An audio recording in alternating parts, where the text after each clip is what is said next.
la famille. We have Luca, that is a CMO at BloomyDays.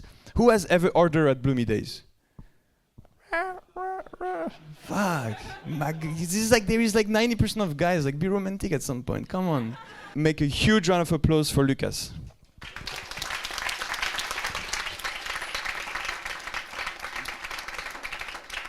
Thank you very much, Hugo. Thanks for inviting me. Thanks, Mathieu, for organizing all this. I think it's a very, very cool event, and I'm very glad to be here. And I just want to tell you a little bit about my experiences about growth hacking, or so-called growth hacking. And I'm currently working at BloomyDays as a CMO. As I heard, unfortunately, not a lot of people of you know what BloomyDays is. So I'm just start by giving you a little introduction what we do. So actually, we are just sending flowers. We are an e-commerce store for flower, and we were founded in 2012 from a girl called Franziska Hardenberg, and she was one of the first female founders in Berlin back in these days. And what's probably quite interesting is that in 2012 it was when we were founded, we were one of the first company which were actually crowdfunded.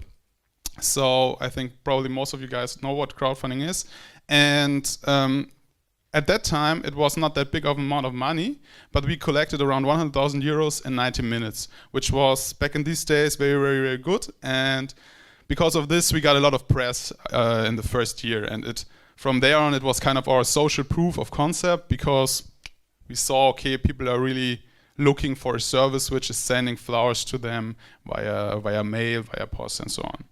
So, and from these days on, we of course developed BloomyDays, and back in these days we started with only a flower subscription model, which means you can order, for example, for every week, every 2 weeks, or every 4 weeks, and then you get automatically flowers delivered to your doorstep.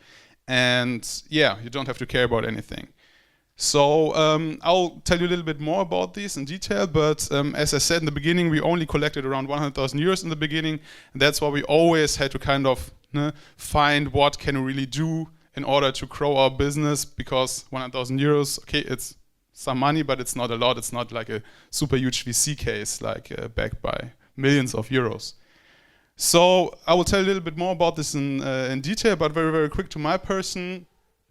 These are all the companies I work for. The first one is actually my own startup, which I founded in 2014. It's called Wine Genius.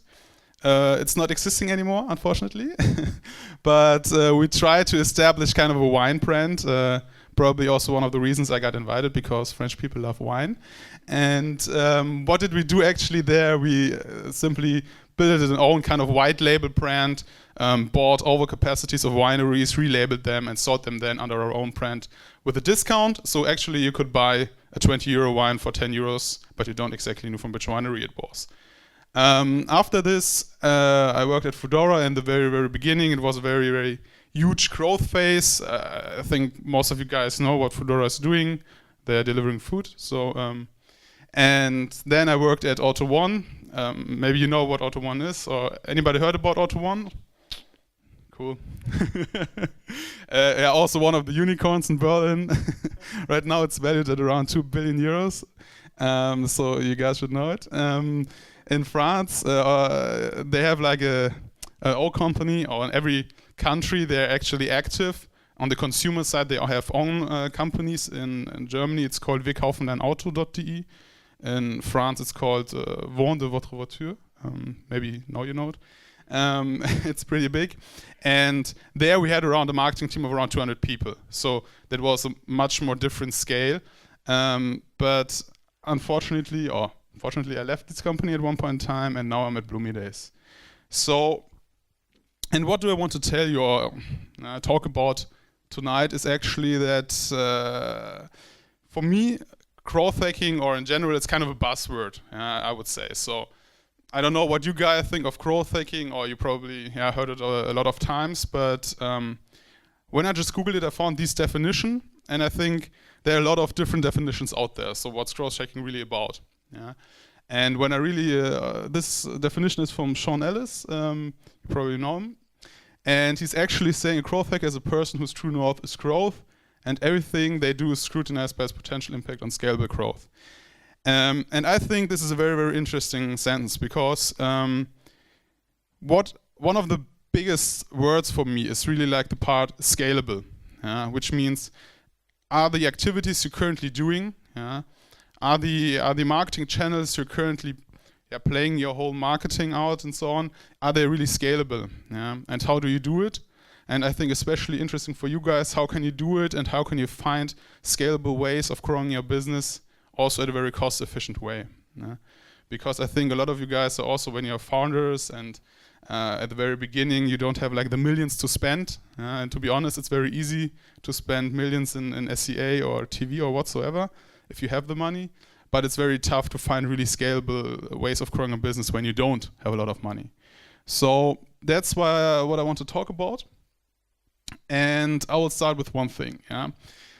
2 years ago, at Valentine's Day, we had a kind of funny campaign. It was a billboard campaign, and we don't had a lot of money to book like huge billboard places. And like for example, Rocket Internet, you probably know, like when Rocket Internet started, to talk to Ströer and so on, and bought a lot of advertisement, a lot of billboards, and you can even see it now. Foodora's, I think, all around the city, and when it's not Foodora, it's somebody else.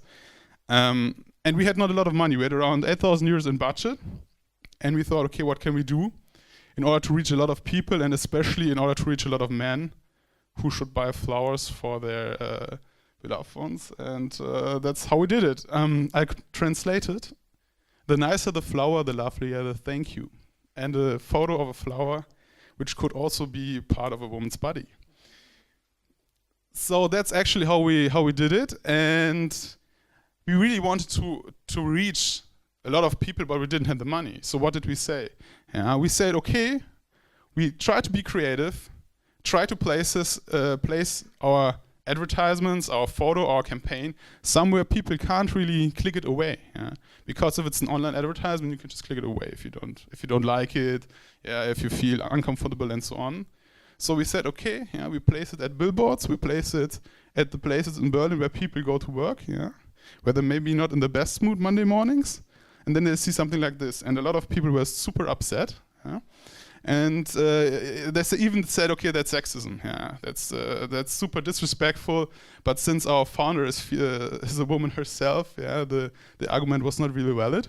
And what ended, what was the result? We had 8,000 euro budget. We directly received, I think, in a period of 1 week, 48 press clippings, and increased our brand traffic by 650%. And these are just like some of the magazines which really publish an article about it. And I want to show you this because they are so different. Maybe the German guys know what Taz is. It's very, very left. And then there's something very, very business side, startup side, but also very big ones like N24 and Brigitte, which is mainly a magazine for a bit older women. So this is what we did here, and our main motto behind this was, at this time, if you don't have a lot of money, you have to scream, which is actually a quote from our founder. And I think this is still valid for us right now. Whenever we think, okay, we do not have a lot of money to book huge television spots, when we only have maybe some leftover euros, then definitely at this point we have to stand out. We can't place something normal. We have to do something very, very different. Have to be provocative at some point in time. Have to do something very strange, something weird. But otherwise, you really don't get noticed. And that's how we came up with this idea. No, it actually was vandalism. But this is also because a lot of people were kind of really felt upset about it, and that's actually when people start talking about it. Of course. Of course, if you do just like a beautiful, maybe like a man giving a woman some flowers, like this old traditional way, maybe with some bees and so on. Nobody would talk about it because they're used to these kind of things. But at that point in time, it was so provocative. People even started, as you can see here, to put some strange words on it, and even now we got requests from some magazines, and which ask us, was this really intended? Of course it was intended. Every press is good press. Yes, we got, but of course we had. The good thing about this, our founder, as I said, is also a woman herself, and she kind of explained it was, of course, not super disrespectful, and I think it would be much more difficult to explain yourself if you would be in the position of, let's call it, a 50-year-old man, yeah, and a 50-year-old man or in the management, then it's probably a bit more difficult to explain it afterwards. But with this, was no problem, yeah. It was during Valentine's Day, so it was very, very important for us to really try to reach new customers, try to reach a huge audience at a very, very cost-efficient way. And Valentine's Day is for a flower company the same like for, I don't know, yeah, a chocolate or a teddy bear company. Very, very interesting, and it's very, very competitive. So definitely prices of paid channels definitely went up, and so this was a very good way to kind of hack this, yeah. Okay, then another thing, yeah. So these are a lot of women magazine. Before I started at BloomyDays, I also didn't know them, but they are quite popular. Yeah, maybe especially the women around us, they know it, like Vogue and so on. Because as I said in the beginning, we were crowdfunded, and our investors, they said, okay, it's cool in the beginning. Of course, you get a lot of press and you get a lot of coverage, but you can't scale it. PR is not scalable. And I just had a quick talk with an old friend, and he also said, yeah, PR, it's not scalable. Yeah, why are we talking about it? And I'm actually also was thinking PR is not scalable since I started working at BloomyDays. Yeah, and we really approaching PR at a very, very scalable way. And this is how we came up with last year's coverage, and we really do it in a structured way. And last year was around 85% year-over-year growth in PR clippings, which is, I think, remarkable when you remember we are in our 5th year right now. And these are the numbers. Yeah, you can see it. Of course, ad value is not the perfect measure to really value your PR clippings and your coverage. Nevertheless, I think the return on invest, just to have like a rough idea, is quite good. And we reached around 59 million people by this. And how do we actually doing it? Yeah, in the very, very beginning, we always said, okay, who is interested in flowers? People who are searching for flowers, of course. Yeah, but there are not so many. Flowers is a huge market, but there are not so many people looking on the internet searching for flowers. Yeah. So especially about when we talk about very technical, about lower funnel channels like SEA and so on, they are very limited, especially when we started with the flower subscription. Yeah, nobody's searching for flower subscription. So what do I want to tell you? Yeah, we really analyzed our target group very, very detailed, and thought, okay, if people are interested in flowers, what else are they interested in? Yeah. And what is it? So of course it might be interior.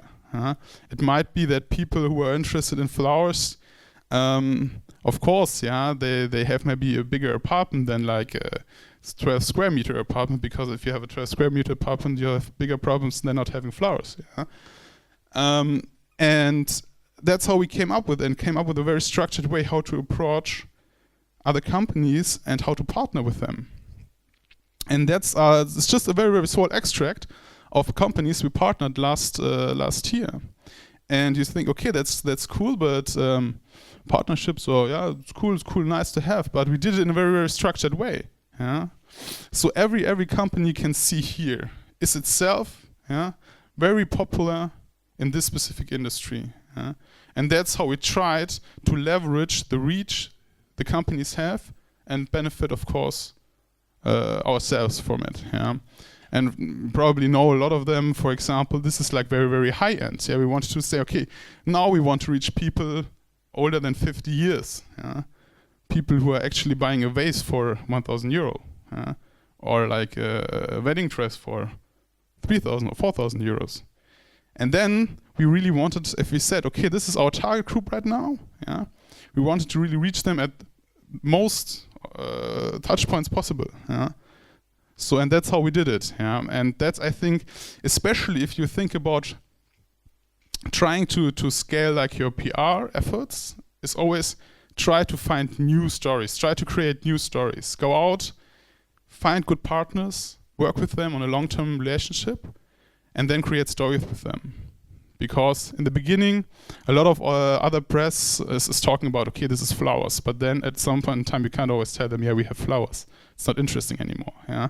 So what did we do? Yeah, we, for example, partnered with Caviar Gauche, who's actually very, very popular for wedding dresses. So then we have the topic flowers and wedding. So then we started talking about it. A lot of press releases for this topic. Yeah, Lily, probably a lot of our French guys know what it is. Yeah, it's alcohol. Everybody's talking about it, and it's very, very popular for, let's say, people around 25 to 35. Yeah. So this is what I can really tell you about how to leverage the reach of your partners and how to really try to scale your PR efforts. And this worked out pretty well for us in the past. I think it's always important here to talk to your audiences, especially to talk to the customers you already have. We don't have to forget about these are probably the most reliable source of information, because they know the best what they else like. Yeah? And that's how we actually did it. Yeah? We of course talk a lot of with our customers, with our existing customers, ask what do you like in terms of, for example, dresses, what do you like in terms of clothes, what do you like in terms of other companies. And then of course you can start building stories around it and can start approaching people who are very popular in this specific field, and then of course try to connect to new audiences. So it's kind of, in the end, it's kind of a lookalike audience, as you would say it, from a technical and paid perspective. Yeah. I think what is very, very important in this specific part is that you try to create value for your partner. So it's not just like reaching out to 100 different partners and sending out the same email to everybody, but really try to find a value you can create for the partner and you can also create together. And then proposing this value most of the time will lead you to at least a small little talk. So that's how we also actually did it. Yeah, for example, we did not everything with them, or we did not do like with Lillet the same with Caviar Gauche. For example, we did a special selection for their waste collection here. They are a very expensive waste producer, KPM. And we did a special selection, so everybody of their customers kind of got to know us. With Caviar Gauche, we did kind of a so-called special selection of our bouquets. So the main designer of Caviar Gauche herself, she came into our office and designed her own bouquet, her own flowers. So and then of course she was very proud, and told everybody, posted on her Instagram and so on, and that's how their audience, of course, got to know us. And we actually did it with everybody of the others. And I think this is also what you always have to do. Try to propose a high value, and a high value you can create together, and then it's a bit of luck. Okay, so then I move forward. That's what we're actually doing right now. That's our Valentine's Day price index. So of course we said at one point in time we have to even scale it further and creating stories. Okay, you can create 30 or 40 different stories each year. But how do we reach more people with even one story? And that's how we came. We worked together here with a very cool company called ABCD. They're also based in Berlin. I think that's some guys from Go Euro. You might know them. And we created kind of an index. And the index is actually telling you how much is the perfect Valentine's Day, how much does it cost you? And we did kind of a research study for this and came up with here some landing pages and so on and so on. And the really cool thing about this is first, even we are a flower company and flowers are very popular. It's a very popular present you give to your friends, also to your girlfriend or boyfriend and so on Valentine's Day. But there are other things to it. What else do you do on Valentine's Day? You maybe go out for the cinema, you go out for a very good dinner, or you go out for a day at a spa. And people who are searching for flowers for Valentine's Day are not the only people we want to reach during Valentine's Day. There are also the rest, as I just mentioned. And that's why we said, okay, we combine all of these information and say, maybe a day at a spa in Prague costs 76 euros and a dozen red roses cost 26 euros in Prague. We made a huge list, internationally and also German focused. And this story we just released on Wednesday. Today's Thursday, right? No. Wednesday, then yesterday, on Tuesday, and these are all the press clippings we received from yesterday on. So I can't even count it. Yeah, I think it's 40, 45, even more. Yeah. So why it's like that? First of all, it's very, very well done. Yeah, very good research. That's what's because of the company we work with together. Secondly, it's not only flower focused. It's not only our industry. And third, we provided very local data for every city we have in here, which means in the end, not only the general interest media, yeah, for example, like FAZ or so, is interested in this, but also the small local area, and this is also valuable to us. Because they can say, okay, we are the cheapest city in Germany for Valentine's Day. Come to us, the tourism offices. They can say this, and that's how why so many different magazines picked it up, and that's what we did. For example, right now, coming back to your question, the last couple of days, and I think it's very, very good because we did a lot of press clippings also in the whole world. Yeah, like Telegraph, Yahoo. Whatever, yeah, you name it. So that's actually what we did. Any questions to this? Yes. Actually, it's easier to think. Yeah, of course you have to. We did kind of a mass send out, yeah, together with the agencies, and then it's mainly how good your content is. Yeah. And how much they can trust it. Because, of course, numbers is always what journalists, especially journalists with topics covering stuff like this, are interested in. And if the research is done well, yeah, it's done really, if they ask you some questions, okay, how did you actually do it? How did you weight the different metrics and so on? If you have good answers to it, and if they think it's kind of scientifically, yeah, then it's fine, yeah. And then provide them just the data so they can do their own tables. Yeah. Depends on how much you want to put in your own work. Yeah. The research we didn't do ourselves, but if you do it yourself, yeah, you can do this with 500 euros max. Yeah. You can do this with even less. Yeah. So it just depends on how much money you would like to spend on the research. Yeah. But if you have, for example, a very good guy who can also do some statistically analysis on this, it doesn't matter. It's just time consuming. So actually, these were like 3 examples how we actually do it. Yeah? And as you might have seen, it was very PR related and so on. But I think it was very interesting in terms of PR. Is really something which you can scale. It's really something you can use as a good channel. And our approach is to doing techniques or like activities and stunts like this. Are always very structured. Yeah? Of course, you have to be creative at one point in time, but really think about what do the journalists want first and what do their readers want, and then we start with the topic. So because these are, I think, a lot of startups are doing the mistake here and thinking about, okay, I'm writing about something I like, yeah, but this is most of the time not the stuff your readers or your audience want to read, yeah, or want to listen to. So we really going very structured, as I said in the beginning. We really ask our customers, yeah, what are you interested in, and then we start creating the content, not the other way around. And of course, we're tracking everything. Yeah, I mean, this is like a very, very offline and traditional PR way, PR focused.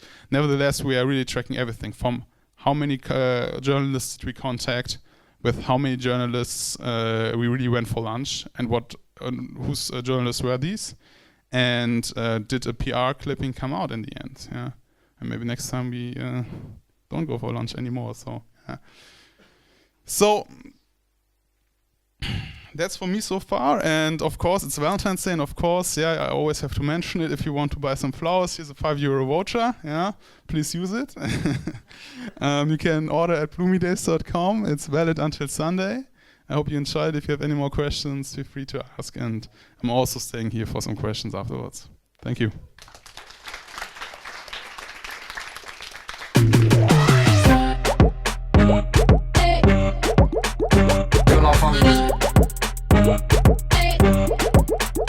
Que la famille.